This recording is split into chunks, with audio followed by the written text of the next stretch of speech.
একবার হঠাৎ আমাদের অবস্থা খুব খারাপ হয়ে গেল। কেমন করে জানি না, তবে তা বেশ ভালোভাবেই বুঝতে পারলাম। আচমকা একদিন আমাদের ঘরের হাঁড়ি বন্ধ হয়ে গেল। মা কাঁদতে শুরু করলো, কিন্তু বাইরের লোক তখনও বুঝতে পারল না। তাই মায়ের কথা মতো যখন আমি দোকানের ধারে চাল কিনতে গেলাম, ওরা ভাবলো আমাদের খুচরো নেই, চাল কিনছি ঘরে কাজের লোক বা চাষের শ্রমিকদের চাল দিয়ে তাদের বেতন দেব বলে। কিন্তু কেন জানি না বাইরের কোনো লোক আমাদের সেরকম গরিব ভাবতে পারল না। আমিও বুঝতে পারিনি প্রথমে। হঠাৎ একদিন মায়ের সাথে বাবার ঝগড়া হলো। তার পরের দিনই বুঝে গেলাম আমরা খুব গরিব হয়ে গেছি। স্কুলের পড়াশোনাতে বা খেলাধুলাতে এতটাই ব্যস্ত থাকতাম যে বাবার ব্যবসার হঠাৎ মন্দা বুঝতে একটু দেরি হয়ে গেছিল। বুঝলাম ঝগড়ার পর দিন থেকেই। বাবা কি তাহলে একসাথে অনেকগুলো টাকা হারিয়ে ফেলেছে, বা ঠকেছে, নাকি জুয়ো খেলে হেরেছে, নাকি কিছুই বুঝতে পারলাম না। কেবল বুঝলাম আমরা গরিব হয়ে গেছি, মারাত্মক গরিব। এর আগেও একবার গরিব হয়েছিলাম আমরা। সেই দিনটার কথা আমার মনে আছে এখনো। আমি তখন খুবই ছোট।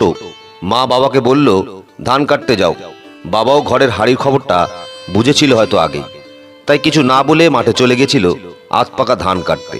তারপর সেই ধান তখনই ঝেড়ে মেরে শুকনো করে ঢেকিতে ভেনে চাল বানানো হয়। আর সেই দিনের শেষে সন্ধেবেলায় সারা দিনের প্রথম ও শেষ খাবার ফেনাভাতটুকু পেট ভরে খাই। কি মিষ্টিই না ছিল সে খাবার। আজও আমার সে কথা মনে আছে। যদিও এখন আমি বিদেশে এক পাঁচতারা হোটেলে বসে প্রিয়তমা স্ত্রীকে নিয়ে চিকেন ফ্রাইড রাইস খাচ্ছি। না, কোনো স্বপ্ন নয়, চাকরি সূত্রে আজ আমি বউসহ বিদেশে। আমার বিদেশ যাত্রা একটা লম্বা লড়াইয়ের কাহিনী। এই কাহিনীতে কার অবদান বেশি সে কথা এখন ঠিক বলতে পারছি না। তবে আমার স্ত্রী সবসময় বলে এ ব্যাপারে তার বাবার অবদানই সবচেয়ে নাকি বেশি। আর আমি বলি আমার মা বাবাও আমার পড়াশোনা বা বড় হওয়ার প্রেরণা বা তাগিদ।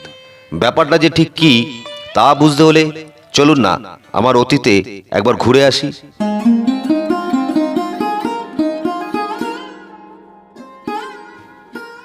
নমস্কার বন্ধুরা, আপনাদের সকলকে আমাদের এই ক্ষুদ্র চ্যানেলে আরও একবার স্বাগত জানাই। আশা করি সকলে ভালোই আছেন।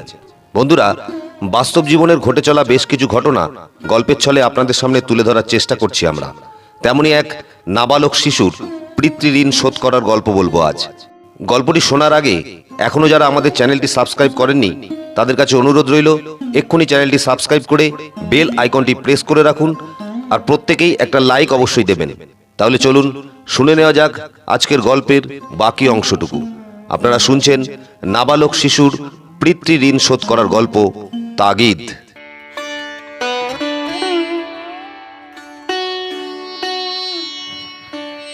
ছোটবেলায় যেদিন থেকে স্কুলে যেতে শিখেছিলাম, কেন জানি না আমি স্কুলকেই বেশি ভালোবেসে ফেললাম।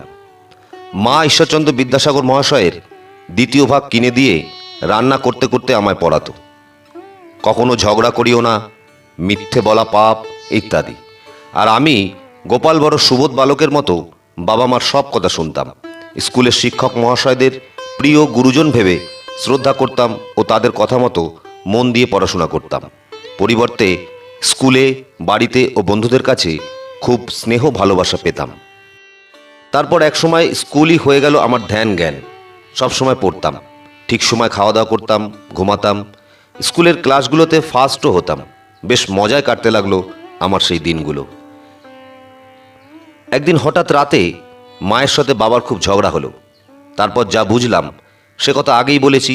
হ্যাঁ, জানতে পারলাম আমরা খুব গরিব হয়ে গেছি। হঠাৎ আমার গতি কেমন যেন পথহারা হয়ে গেল। মাঝে মধ্যে মা বাবার ঝগড়া আমাকে খুবই পীড়া দিতে লাগলো। আমার রাতের ঘুম কখনো কখনো তাদের হঠাৎ হঠাৎ চিৎকার চেঁচামেচিতে ভেঙে যেতে লাগলো। ঘুম ভাঙলে আমি অনেক সময় বিছানায় বিনিদ্র হয়ে পড়ে থাকতাম। আর এভাবে ঘুম ভাঙলে মা বাবার উপর চুপি চুপি নজর রাখতে শুরু করলাম। বাবাকে কেমন যেন মাঝরাত থেকে বিছানায় জেগে উঠে বসে থাকতে দেখতাম। বসে বসে একটার পর একটা বিড়ি টেনে যেত। দেখলে মনে হতো বাবা প্রচণ্ড চিন্তায় ডুবে গেছে বা যাচ্ছে। বাকি সবাই ঘুমে ব্যস্ত। আমি ঘুমের ঘরে শুয়ে থেকে থেকে বাবাকে ওই অবস্থায় দেখতে দেখতে কিছু না বুঝতে পেরে আবার কখন ঘুমিয়ে পড়তাম। তারপর সকাল হলেই বাবাকে আর দেখতে পেতাম না। বাবা কোথায় চলে যেত। যত বেলা বাড়ত ততই একজন একজন করে কম করে হলেও সারাদিনে অন্তত 8-10 জন লোক আসতো বাবার খোঁজে। তাদের কেউ কেউ তো বাবাকে রীতিমতো গালিগালাজ করতে করতে ফিরে যেত। আর কদিন লুকিয়ে থাকবি, একদিন ঠিকই হাতে পাবো, তারপর দেখে নেবো কে তোকে বাঁচায়। কথাগুলো যে বাবাকে উদ্দেশ্য করে প্রথম প্রথম তা বুঝতে পারতাম না। একদিন মাকে ওদের ওই গালি শুনে কাঁদতে দেখলাম, তারপরই বুঝে গেলাম কথাটা কাকে বলা হচ্ছে। পরে বুঝলাম কেন বলা হয়।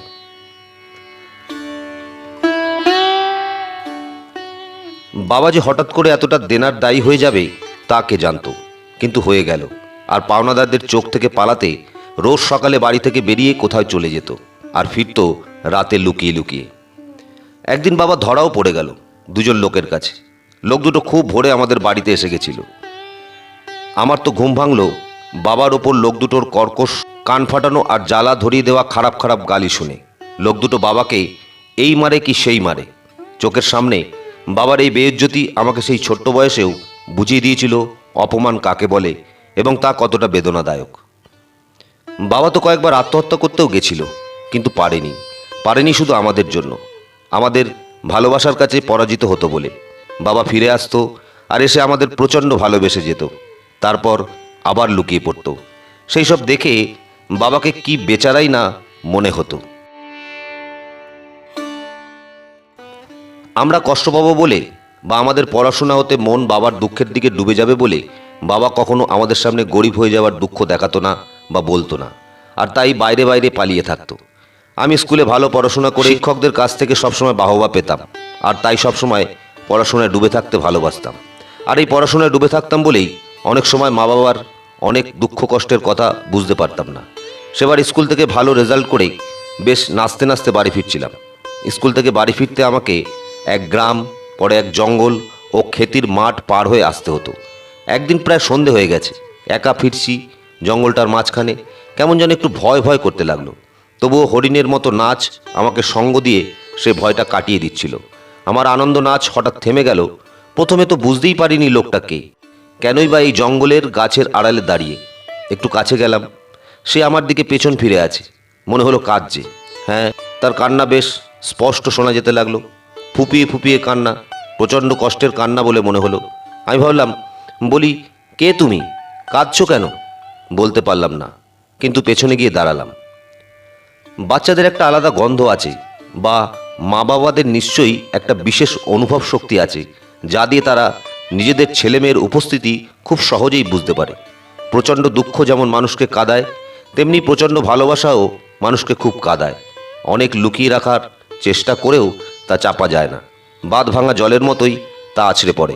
তাই হলো, সে আমার দিকে মুখ ঘুরিয়ে বুঝে গেল আমি কে, আর আমিও মুহূর্তেই বুঝে গেলাম সে আমার বাবা।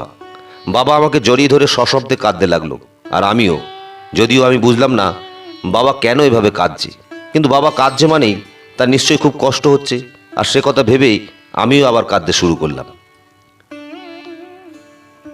সন্ধ্যের অন্ধকারে বাবাকে সঙ্গে নিয়ে যখন বাড়ি ফিরলাম, তখন দেখলাম বাবা কেমন যেন কান্না থামিয়ে ভীষণ ভয় পেয়ে আস্তে আস্তে গুটিয়ে যাচ্ছে। তবু সে আমাকে তা বুঝতে দিতে চাইছে না।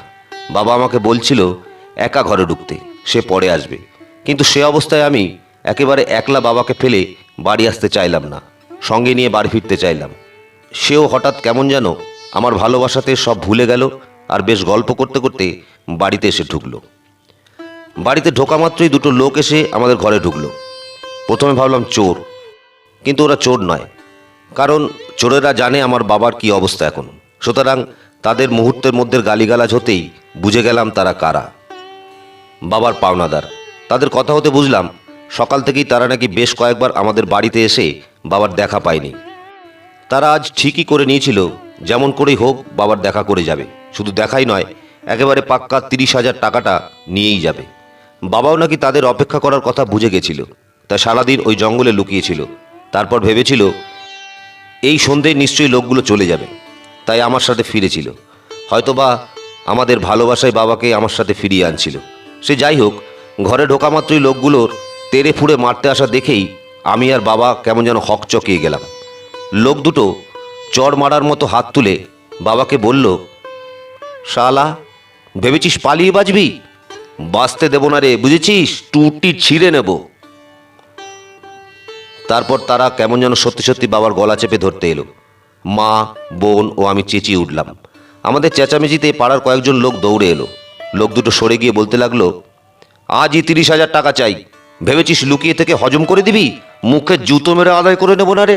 কি ভেবেছিস তুই আমরা বাইরের লোক বলে ছাড় পেয়ে যাবি? শালা ছুঁচো জোচ্চোর বেল্লিক, টাকা ফেল আগে। পাড়ার লোকেরা ব্যাপারটা বুঝে গেল। তারপর বলল, এতজনের কাছ থেকে ধার নিয়ে লুকিয়ে থাকা যায় রাধা? ওদের টাকা ফেরত দেওয়ার ব্যবস্থা করো। ব্যবস্থা করতে পারলে কি আজ এই অবস্থা হতো? এই সহজ ব্যাপারটা কেউ বুঝতে পারল না। বাবা চুপ রইল, মা ও বোন কাঁদতে লাগলো। আমি দানব হলে ওই দিনে ওই লোক দুটোকে মেরে ফেলতাম, আর মহামানব হলে ওই মুহূর্তেই কোথা থেকে সেই 30,000 টাকা জাদুঘরের মতো এনে ওদের মুখে ছুঁড়ে মারতাম। কিন্তু আমি দানব বা মহামানব নই, তাই কেবল মানবের মতো রাগে দুঃখে ভাবতে লাগলাম কিভাবে বাবাকে ঋণমুক্ত করা যায়। হঠাৎ আমার ভাবনা আমাকে কেমন যেন বড় করে দিল, আর আমি বলে ফেললাম, বাবা, ওদের বলো 1 মাসের মধ্যে ওরা টাকা পেয়ে যাবে। আমার কথা শুনে তো সবাই অবাক। কিভাবে সে টাকা আসবে কেউ বুঝতে পারছে না। আমাদের একটু জমি আছে ঠিকই, তবে তা বিক্রি কি এখন করা যাবে? আর তা বিকলেই বা সবাই খাবো কি? সুতরাং সে চিন্তা বাবা মা করতে পারছে না। তাই আমার কথা তাদের একেবারে অবাক করে দিল। আমি বললাম, বাবা, আমার বয়স 16। সেরকম কারো কাছ থেকে অগ্রিম টাকা নিয়ে এসো যা দিয়ে তোমার দেনা পুরোপুরি শোধ হয়ে যায়। আমি তো পড়াশোনায় ভালো, অনেকে আমার প্রতি রাজি হয়ে যাবে 2 বছর পর তাদের মেয়ে দিতে। বাবা মা চেঁচিয়ে উঠল, মানে? হ্যাঁ, আমি তখন তাদের মেয়েকে বিয়ে করব। ধরো অগ্রিম বরপণ হিসাবে টাকাটা কি নেওয়া যাবে না?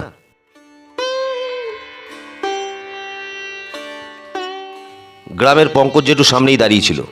বলল, রাধা, চলো, আমি দেব টাকা। আমার মেয়ে মায়াকে তোমাদের অপছন্দ হবে না নিশ্চয়ই। তাছাড়া মধুর বুদ্ধি ভালো, ও আরও পড়াশোনা করতে পারবে। পড়াশোনা শেষ হলে বড় চাকরিও পেয়ে যাবে। তাছাড়া গ্রামের সবাই ওকে ভালোবাসে। মায়ার মাও মধুকে খুবই পছন্দ করে। মা বাবার দৃষ্টি আমার দিক থেকে সরে গিয়ে পঙ্কজ জেঠুর দিকে বিস্ময়ে ধাবিত হলো। জেঠু আমার দিকে আগ্রহের ভঙ্গিমায়, আর সেই পাওনাদার লোক দুটোর দিকে আমি কটমটিয়ে তাকিয়ে রইলাম। ব্যাপারটা অনেকটা সিনেমার শেষ দৃশ্যের শেষের নিশ্চল ছবি হয়ে যাওয়ার মতো হলো। কেবল সেই লোক দুটোকে রাগে গজগজ করতে করতে চলে যেতে দেখলাম। মা, বাবা ও বোনকে ঘরে নিয়ে গিয়ে বসালাম, শান্ত হতে বললাম। বাবা বলল, তা বলে তোকে এইভাবে বিক্রি করে? বিক্রি কেন বলছো বাবা? আমাদের সুস্থ জীবন ফিরে পেতে হলে। তাছাড়া মায়া মেয়েটা তো খারাপ নয়, একদিন তো আমাকে বিয়ে করতেই হতো। সেটার কথাবার্তা এখন চুকে থাকলো, ক্ষতি কি? 2-3 বছর পরে বিয়ে করা যাবে।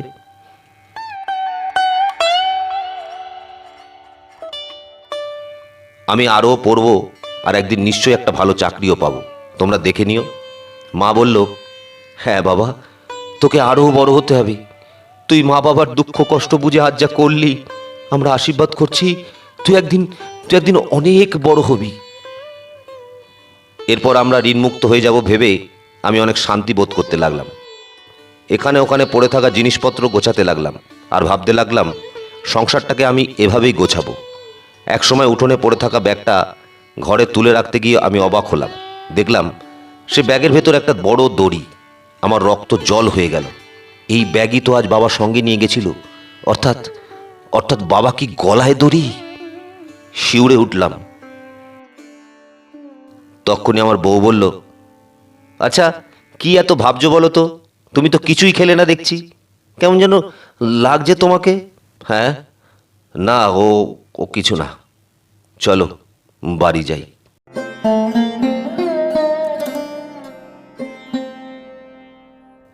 বন্ধুরা, আমাদের আজকের গল্পটি যদি ভালো লেগে থাকে তাহলে চ্যানেলটি সাবস্ক্রাইব করে আমাদের সঙ্গে থাকবেন। এরকম আরও ভিডিও সবার প্রথমে আপনার কাছে পৌঁছে যাওয়ার জন্য বেল আইকনটি প্রেস করে রাখবেন। ইতিমধ্যে যারা আমাদের চ্যানেলটি সাবস্ক্রাইব করেছেন তাদের প্রত্যেককে অসংখ্য ধন্যবাদ ও প্রণাম জানিয়ে আজ এখানেই শেষ করছি। পরবর্তী ভিডিও নিয়ে খুব তাড়াতাড়ি হাজির হব আপনাদের দুয়ারে। ততক্ষণ সুস্থ থাকুন, সঙ্গে থাকুন। নমস্কার।